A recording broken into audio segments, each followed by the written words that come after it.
Okay guys, so welcome back. So for today we'll be doing a behind the curtain. So at first I like to show you guys like this. This is like a bio website that I've put together. Once I remember to update it, you'll see that the stuff. So yeah, so there's like a quick bio of me and so forth. I'll be uploading my credits. As I said, once I remember to upload it, there are some of it already inside here, some not in yet. But like yeah, so this is something that you guys could always check on. But yeah, so without ado, let's get into the behind the curtain. So for today we'll be doing one of the tracks in the medley for Bouyon from Signal Band. The one we'll be doing today is Fence Get Low. Besides like the first track, there's like 1, 2, 3, 4, 5, 6. Okay, so besides the first track, which is the Bouyon and the On My Way, we have 1, 2, 3, 4, 5 of them. So I will be doing one out of the 5 today that I'm responsible for. I might do the other ones later, but yeah, so let's get into it.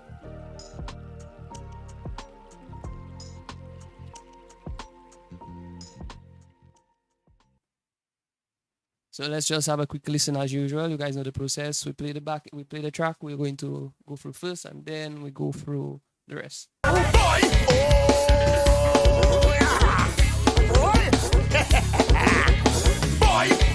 See your boy right there.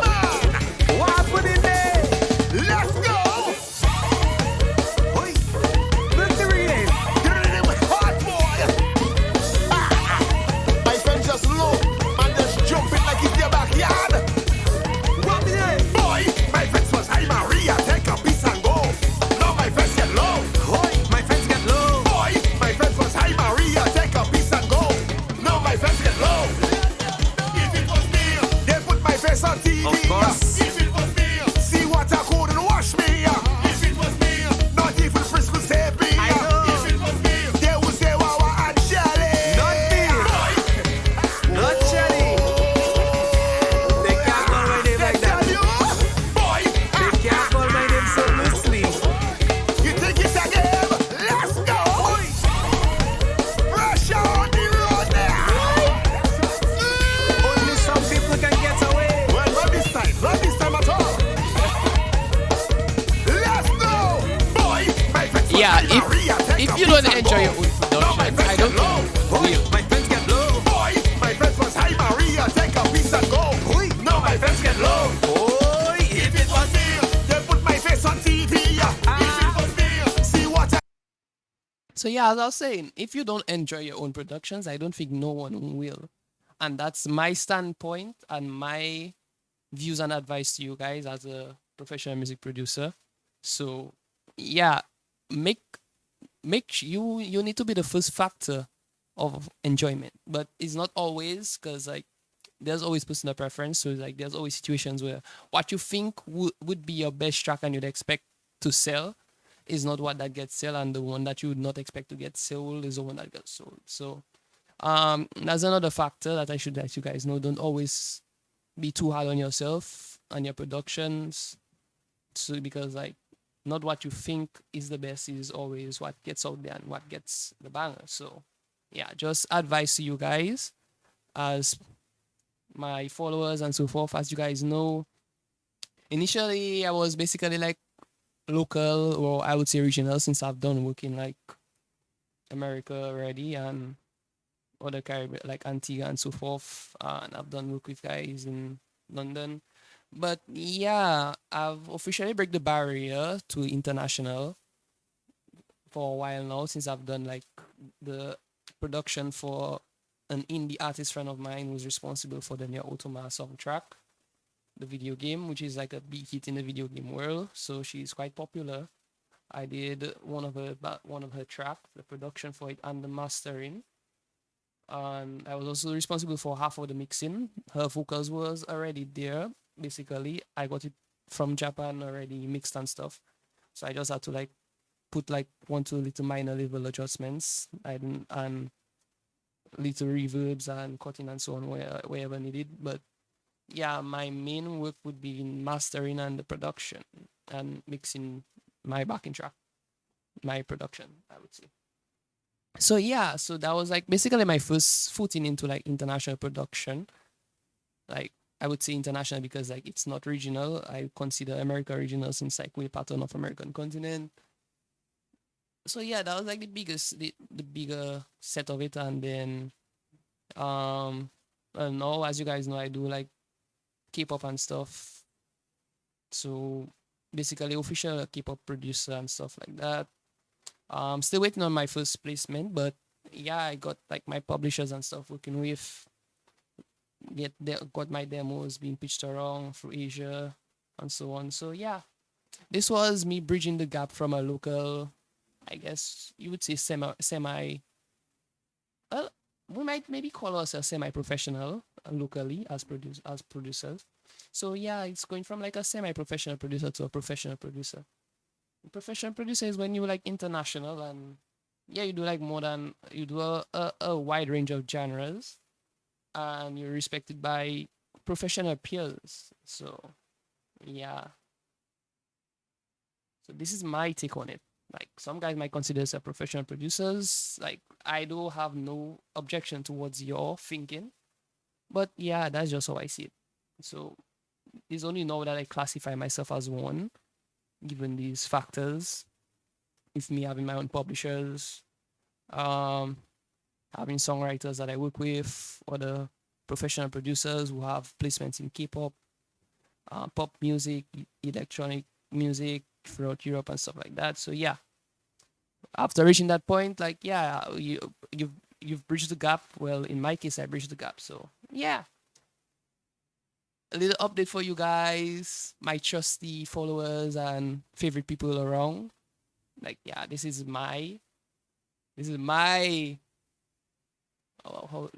community. Yeah, so you guys will be getting updates every now and then. So a little update to you guys. Your boy has transcended into the professional producers realm. And yeah, things are just going up and up and up and up and up. So just look out. Your boy will be a little bit your boy will get out there, be more famous, more well known and stuff. So yeah, look out for it, guys. So yeah, let's get into this. Um, so this is a project for it, like it's an FL project. Whereas the last one was Ableton because I decided to try it out, and yeah, it was actually came out well. So as I've shown you guys in my previous videos, I like to use like the automation technique with the pitch, the master pitch to like help me switch tracks. So that's why I could just like stay in one key for my production and then I can freely manipulate whichever key I want it in. So that's the reason for that. So yeah, going into the production. Let's get rid of the drums. Let's do some volume level.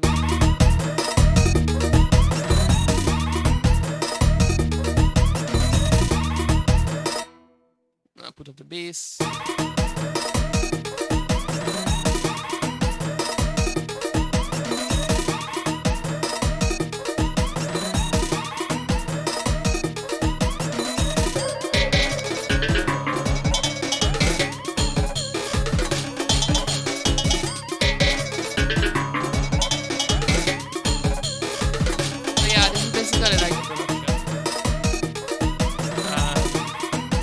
That's what we're going to do right now.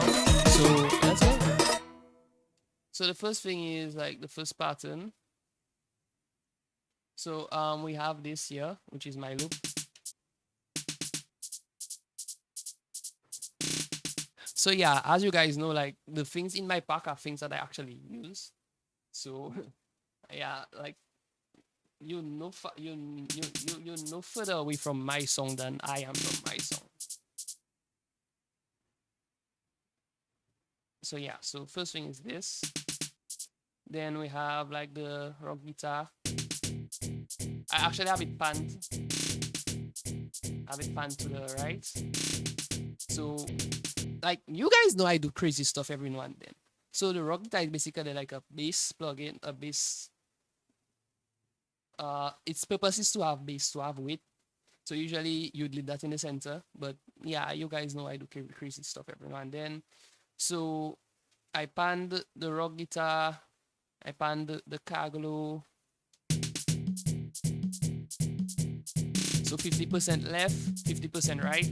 Whenever I take on the panning route of these two instruments, like basically my main bass instruments or body instruments weights would be these two things right here, the Kaglo and the rock guitar. So if I decide to pan one, I'll always pan the other one, and I'd like make them balance out, as in like how I go 50 on left, 50 on right for either of them. I will not have them like being having a wide discrepancy. And then I left this one here, which is my third with instrument or with sample with sound. I have it in the center, but I don't always use it. So as I said, my main two would be this. Next one is a cowbell, typical cowbell. Now something I like to do, I like to tune my cowbell. And when I say tune it, tuning would be like putting it in key, but I don't tune it to like put it in key. I just basically like change the tune. Yeah, the best thing to say, I change the tonality. So not tune it, I change the tonality. So yeah, I change the tonality. So instead of sounding like this, it sounds like this.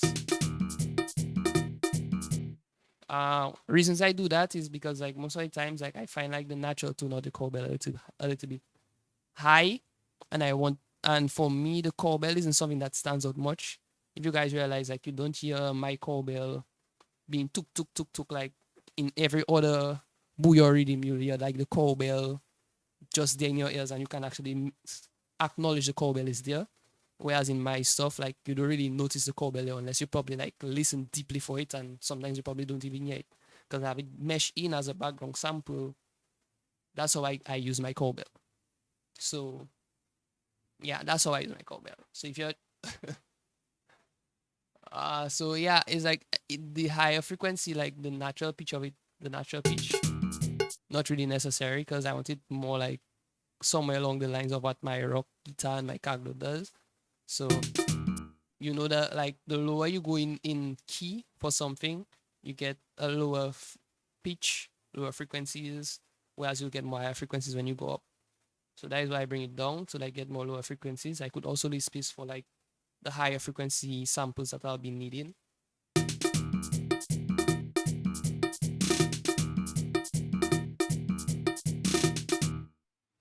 So here's this. Then the next one would be, I didn't really use maracas and the cabasa as much because I already have them there in this loop. So that's why I didn't use them much. But you guys should have realized by now I like to use cabasa. I like to use the maracas a lot. So yeah, I use it as like a backing instrument for like just doing this. So you don't must use it to go like all throughout. You can use it in like different ways. As I said, you never limit it in your productions. Next thing would be this.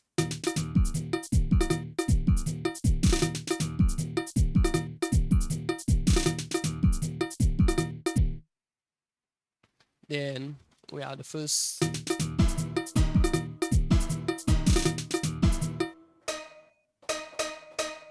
So basically, this is like the tonality here is in F sharp. So yeah, like as I tell you guys, like I don't always like set it to like the original key. I'll just like work with it where it is and not like tune it. I don't really tune the samples unless I have to. And more or less for the videos, I'll tune my samples because to me, it like a lot of time to like tune it. Whereas like if I just press on the keyboard, like right there, I already know it is F I have to play. So I just use like the F minor scale to compensate for my C minor scale. Hopefully you guys understand what I mean when I say that. But I've been explaining this for a while now. So so you guys should understand, because like a lot of the videos I've explained this before. So yeah, so the tone, what I'll be using is like the F minor scale. G is not in the F minor scale, but as I told you guys, it works because of the modal factor that there is also a minor harmonic scale. So this makes it work.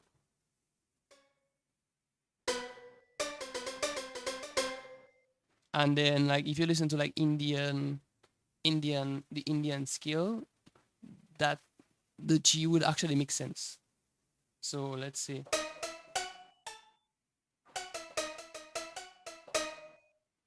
But yeah, so like using like the semi note above your key signature can work in a minor. But it has like some kind of music theoretical aspect to it. So you guys best research that on your own. Like, do your research, man. Do research. The next thing would be this little addition at the end. So I've said before, whatever your sample choice is, it don't need to make like tons of crazy things in every pattern. You could just use it like sparingly. So that's why like sometimes like right now this project is like 27. A lot of projects don't reach that number of 27 files or song sample. Some of them just like 10 and it's like complete because like you use it in a lot. You do a lot with it. Whereas like some of them I only do like sparingly use them. So I might have like all like 50 samples in one rhythm. And it will not sound like that because you don't get noise out of it.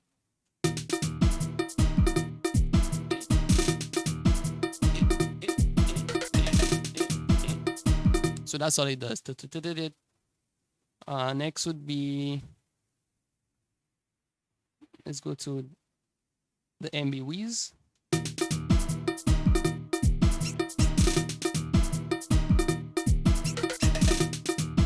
So it's like a zipper whiz kind of whistle kind of song. Yeah, that's all it does. And I have it panned to the right. As I told you guys before, like there's a lot of rhythms that I hear throughout Bouyon, and everything is mono. Like the whole song is mono. And then one of the most important things that make you realize it's in mono is like if I come and I listen to a Signal band live, a Triple K live, and I listen to some of their rhythms that they play, and then a rhythm of my own comes in later, I guess you'd more or less say Triple K, because Triple K takes rhythms from a lot more other people, whereas Signal band is like a select few people like they actually get rhythms from. Duns does rhythms for the band gets rhythms from me, the bands get rhythms from Massman, they get from Tiwa. Yeah, so it's not that wide of a range on their rhythms. Whereas with Triple K, while Triple K mainly gets rhythm from like Massman, Savior, and myself, would be like their main input of rhythms. There are other people that they get rhythms from as well, and then Kendall mix rhythm whenever. So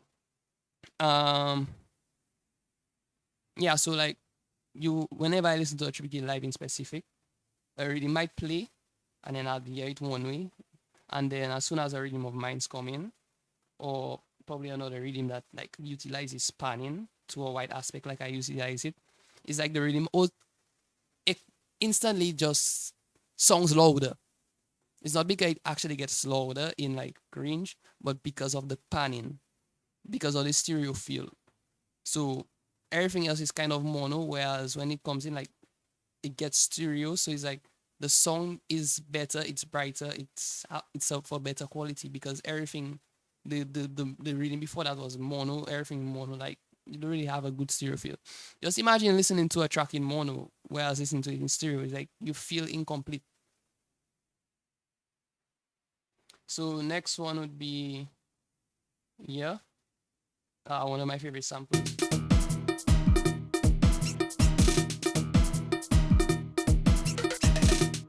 Then we have this one.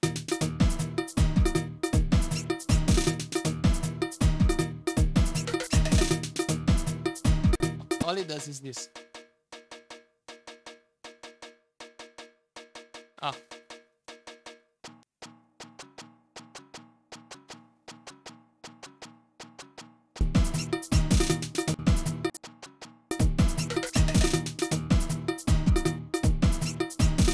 Yeah. So like this why I had to reload them because the name changed after I like make the sample pack because I didn't make the sample pack yet. So when I renamed the samples and stuff, like I had to like go back and reload them into the to the FL. So yeah, next would be this one.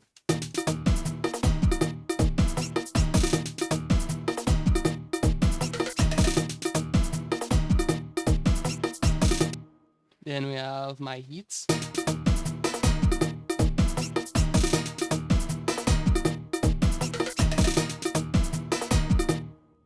So this it first came about with the Triple K track shit. What was it again? Carnavalish Riddim, Carnavalish chant, find your position. So that is where I first came up with this hit song, this hit sample. That was like the first instance of me using this kind of hit. And then next would be, yeah, let's go to this one.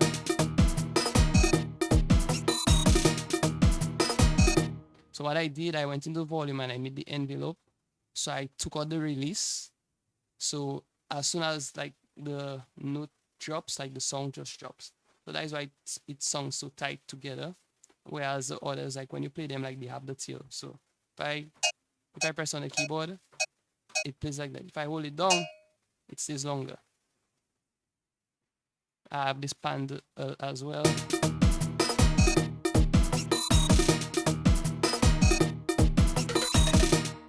And now we go to like the leading samples, which would be this one first.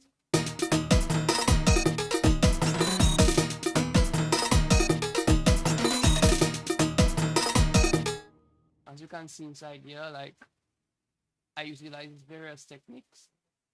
One of them is being off the grid. So like if you come here, you can see a few samples like not exactly on the grid.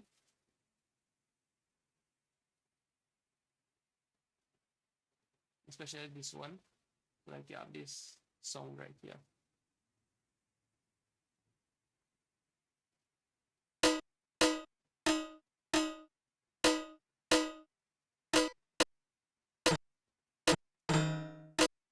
So it's like instead of both of them play together, like they come in a little like milliseconds apart.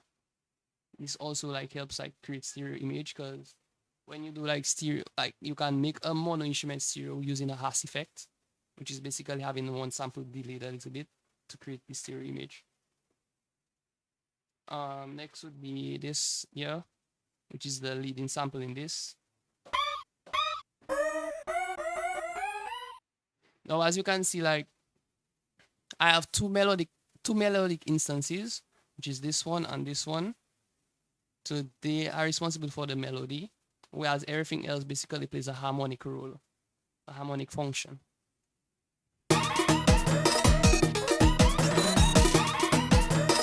Because once you hear this, this rhythm comes in, or once it finishes, you just remember this madness here, which is and having a melody is always crucial because like you want something to stick in people's head. And yeah, so there are a couple rhythms where like there's like, okay, basically in the realm of like professional music production, like pop music, K-pop and stuff, which I do, there are like production based songs and there are song based songs, or production based tracks and song based tracks. Song based is like basically saying like you rely more on melody, whereas production based is you do a lot more complex stuff and don't really focus much on melody. So you have a lot going on, but you don't really have a melody that people can latch onto. So there's like, it's similar for like doing rhythms. Like there are some rhythms where you have like so much going on that like it's hard for people to be like at the end of the day just come like you can easily remember. Whereas probably you're rhythm that have like all the kind of thing they're going on. You're not going to memorize that in your head, honestly. So that is the difference with it. So you can go both routes for your rhythm, but a lot of times I try to like see if I can like keep like a melodic aspect a lot of times. Okay, so for the second pattern, we have the similar situation. So some samples obviously come across. I don't really change like my backing samples or harmonic samples much, but I also have the addition of this tone from my sample pack. It's like atmospheric, so that's where that comes from.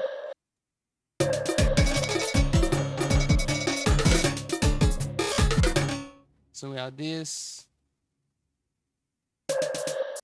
We have this tone again. The same thing here. This one changed.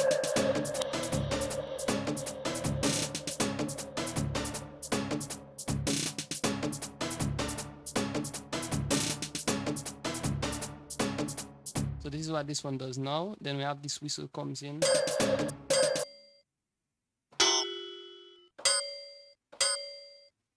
So the MBWCF whistle. Then we have, probably should skip the trill for now since it's a lead sample. I like to come with the lead samples last so you guys can properly hear the harmonic samples. Because when the lead sample is playing, you don't really hear it as much. Then we have this one.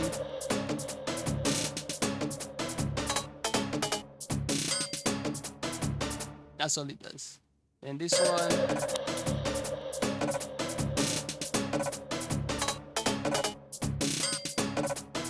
And then here, this comes in again with a different part of this time, which is the Then we have a tambourine.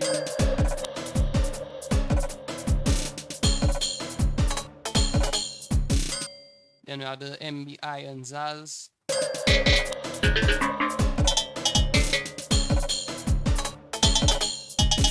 But let's put that off for now because it's a main sample.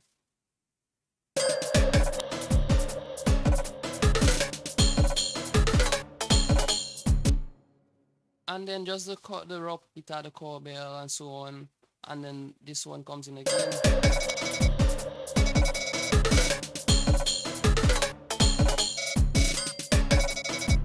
As you can see, like this isn't on grid, so it has that off timing song. And a lot of times I like to leave things a little bit off timing sometimes and not quantize because it gives it a little bit of a flavor, whereas everything sounds kind of robotic when it's always on time. And that is the difference between live drums and program drums. Like that is one of the factors. So yeah. So now onto the lead instruments. So one of the things I want you guys to note, like as you can see for this lead instrument, I have it like 35% to the right. Whereas I have the others either center or pan to the left and whatnot and so forth. So even for my lead samples, I would pan them sometimes. Probably not as a lot, but probably like a little bit. So we have the truth.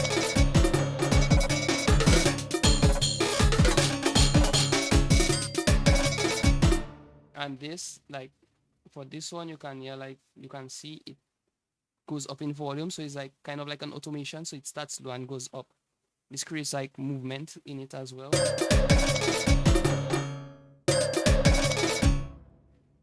And then we have,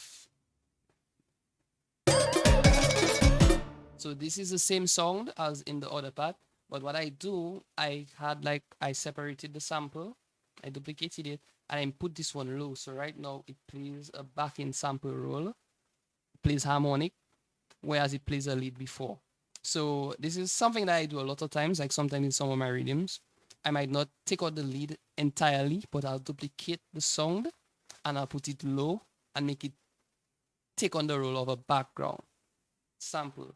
So it's like having your striker assist a goal instead of score a goal.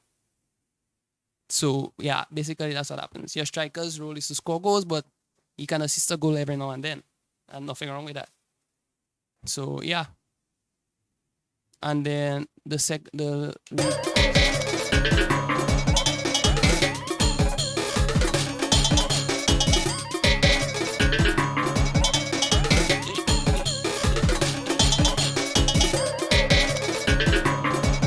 so that's it basically. And then I think there's like another pattern. The other pattern is basically just like leaving out the lead song, which I think is this pattern. So if you like take this out, and I think take this out.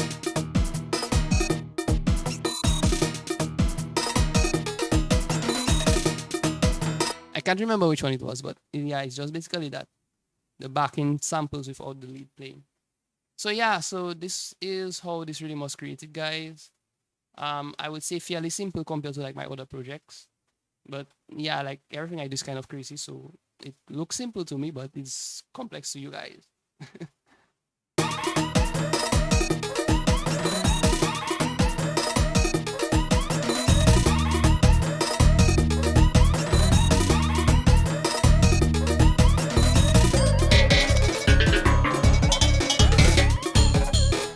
Yeah. Oh, something I actually told a friend of mine recently. If you ever hear a mega rhythm and you want to play it, find the key of one pattern, and then automatically think of the next pattern going to a lower key or a higher key by 2. Okay, I like to transpose. The chances of me keeping a rhythm in one key is very, very slim. It don't happen often. I like to transpose my rhythm. It gives them like 2 different feelings. That's why I like to do it. So that is like, yeah, like you can have like multiple feelings in a rhythm that I create because I like to utilize the modulation factor. If you listen to like film scores, like film scores play on your emotion because of modulation. Sometimes it's in major, it might switch to a minor now and then, it might switch to mood, it might switch to a different major key. And that is why like the background track in movies, like they so enchanting at the same time they relaxing to the point where like they playing and like you just not bothered by it. Like it just like dawns on you and you don't even realize it. So it's like, yeah, you just play a mega rhythm to play and everybody that is enjoying themselves, no matter how long you play, they might not even really give a shit. They might not bother because it gives you different feels. Whereas another rhythm that stays in one key might just have like the same energy. So eventually you get kind of tired with it. So that is one of the reasons why I like to modulate. I mean, people probably don't think of it that way, but that is why I do it because you can like not get tired with it too fast because like it changes feels. It's just like you going from one track to another track.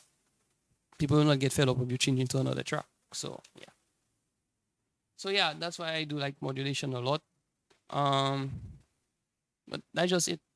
Yeah, I don't really like boobies, as you guys know. I only do boobies in like rhythm projects. So if the project is just specific to like making a rhythm, I'll use boobies because it's light on the project files and load time because boobies is like a minor plugin.